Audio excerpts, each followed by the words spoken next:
2025, c'était plutôt positif, négatif, moyen?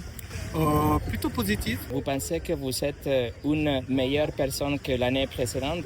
Enfin, je ne sais pas si c'est plutôt une meilleure personne, mais en tout cas, je suis content de ce que je suis aujourd'hui. Voilà. Vous pensez que Dieu est content avec vous?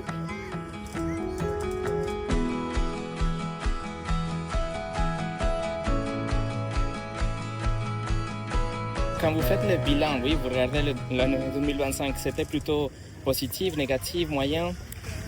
Plutôt positif. Dans l'ensemble, je dirais plutôt positif parce que certes, il y a eu quelques difficultés, mais si je fais un bilan complet, c'était plutôt une très belle année.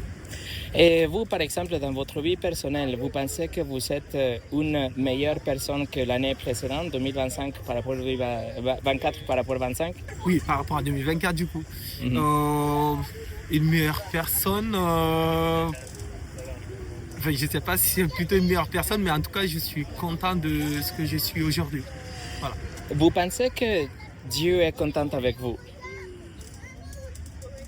Je pense, j'espère, enfin, je pense plutôt oui, sinon je pense en tout cas que tout est lié dans la vie. Si j'en suis là aujourd'hui, c'est qu'il y a une raison à cela. Je souhaite toujours m'améliorer parce qu'on n'est pas parfait. Et j'espère et je souhaite avoir une meilleure version, encore meilleure version de moi en 2026 que 2025. Lamine, vous pensez qu'il y a quelque chose après la mort? Je pense oui. Je pense qu'il y a une vie après la mort. Vous pensez qu'il y a un endroit pour les bonnes personnes et un endroit pour les méchants? Ça, je crois pas forcément, mais je crois plutôt qu'il y a un endroit où, après la mort, où la vie continue, quoi. Après, pour les bonnes ou les mauvaises personnes, ça, je ne suis pas forcément... Mais je vais réfléchir avec vous parce que je pense que si Dieu existe, il doit avoir un endroit pour les méchants. Par exemple, les terroristes, les violeurs, ceux qui abusent les personnes, les enfants et tout ça. Il ne peut pas juste vivre ici pendant 85 ans et après mourir et c'est tout. Je pense qu'il doit avoir quelque chose après la mort, une justice. Si on part du principe qu'il y a une vie après la mort et que on part sur le principe aussi que Dieu existe, oui, on peut l'affirmer. Et qu'est-ce que vous pensez que ça va passer avec vous? Vous pensez que vous êtes une bonne personne pour aller au paradis? Ça, je ne saurais le dire, je laisse les autres ou peut-être Dieu définir ça. Mais par rapport je pense que je suis plutôt une bonne personne, je me définirais plutôt comme une bonne personne. C'est ce que vous avez dit, non? Quand vous avez fait le bilan de l'année 25, vous pensez que vous êtes une bonne personne et si ça vous arriverait, ça serait le paradis pour vous, c'est ça? C'est tout ce que je me souhaite en tout cas. Lamine, je vais vous poser... sais que je ne suis pas parfait, donc... Je vais vous poser quelques questions pour voir si vous êtes vraiment une bonne personne. Vous êtes prêt? Je ne suis pas sûr d'être prêt, mais vas-y. Ok, par exemple, vous avez entendu parler des 10 commandements, les 10 commandements que Dieu a donnés aux hommes. Ok, le numéro 9 dit qu'il ne faut pas mentir. Vous avez jamais menti dans votre vie? Ou vous avez menti en 2025? Ça m'est déjà arrivé de mentir, oui. Ça m'est déjà arrivé. Le 8e dit qu'il ne faut pas voler. Vous avez volé quelque chose pendant l'année 2025? Voler, non. Même des petites choses? C'était pas volé, donc non. Vous n'avez pas téléchargé la musique, regardé des films sans payer, prendre le stylo du bureau de docteur, des feuilles de papier de votre imprimante au travail, etc. Après, si vous appelez ça voler, du coup, oui. Le commandement numéro 7 dit qu'il ne faut pas commettre de l'adultère. Mais Jésus a dit que si on regarde quelqu'un avec la convoitise, avec un désir charnel, nous avons déjà commis de l'adultère dans notre cœur. Si vous avez fait ça, vous avez commis de l'adultère dans votre cœur. Et le 6e, c'est pareil. Il nous dit qu'il ne faut pas tuer. Alors vous ne savez pas tuer quelqu'un dans la vie, non, Lamine? Non. Non. C'est très bien. Mais la Bible dit encore une fois que si on a la haine vers quelqu'un, c'est comme si on a déjà tué quelqu'un dans notre cœur. Donc le standard de Dieu dans le commandement, c'est beaucoup plus haut que le nôtre. Nous sommes des bonnes personnes. Je vous vois, vous êtes quelqu'un de très bien.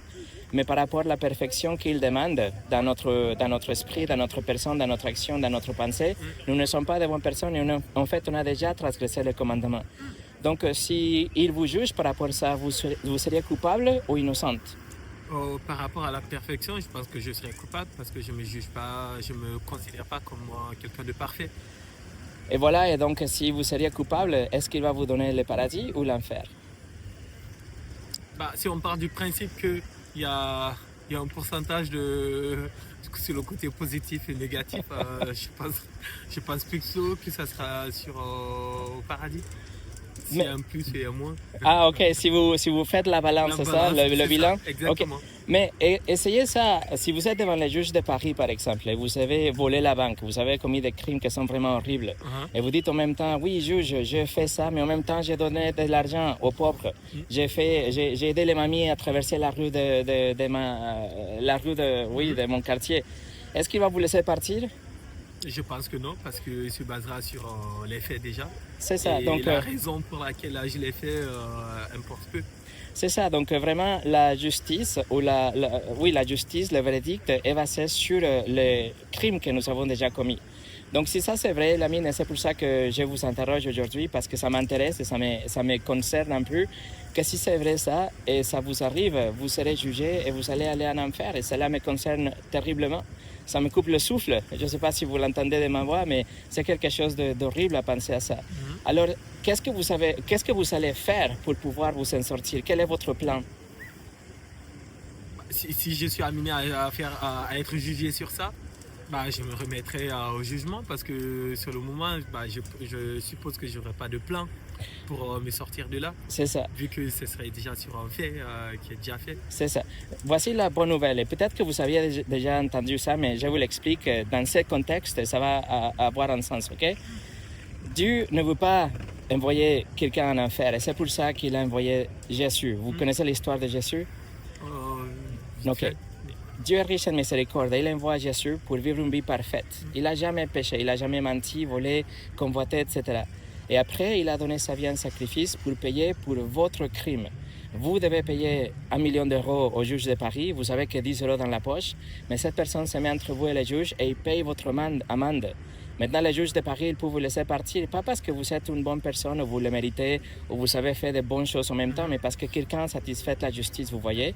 Et donc, c'est comme ça que la justice était accomplie et vous pouvez avoir le pardon et sortir de la salle d'audience parce que quelqu'un satisfait la justice. C'est ce qui s'est passé grâce à la grâce de Dieu. Ce que vous devez faire pour recevoir ces cadeaux, c'est quelque chose qui est gratuit, mais vous devez vous repentir, c'est-à-dire vous détourner de votre péché, de ces choses que vous faites aujourd'hui qui ne sont pas bonnes, que votre conscience vous dit que ne sont pas bien, que sont des péchés, la loi que vous brisez. Et numéro 2, il faut mettre votre confiance en celui qui est mort et ressuscité pour vous, la personne de Jésus.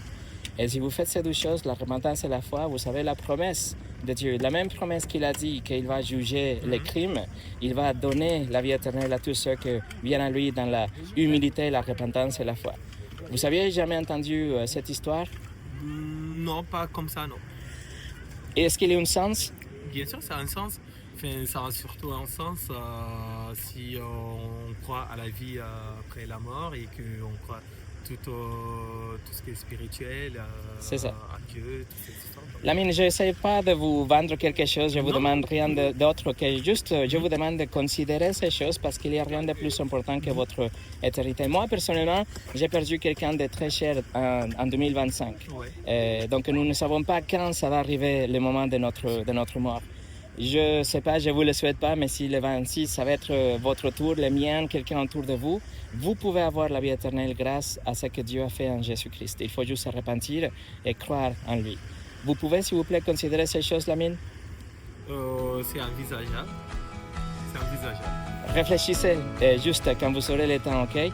Lamine, je peux vous serrer la main? Je vous remercie pour votre...